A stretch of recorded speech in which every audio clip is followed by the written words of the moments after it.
Le suspect du carnage d'Oslo reconnaît les faits et affirme avoir agi seul.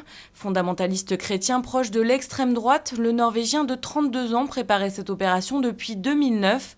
Juste avant la double attaque, il avait publié sur Internet un manifeste islamophobe de 1500 pages.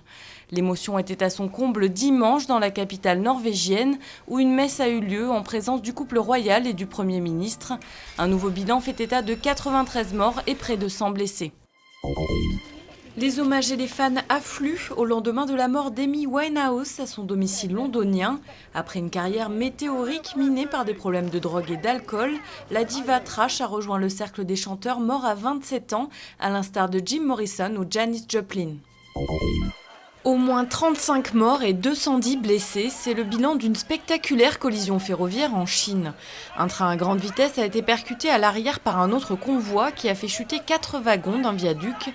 Moins d'un mois après l'inauguration en grande pompe de la ligne Pékin-Shanghai, cet accident pose une nouvelle fois la question de la fiabilité du réseau TGV en Chine. C'est le premier Australien à remporter la grande boucle. Cadel Evans s'est imposé sur les Champs-Élysées au terme de la 21e étape entre Créteil et Paris. Pour la première fois de l'histoire, 2 frères grimpent sur le podium, les luxembourgeois Andy et Frank Schleck.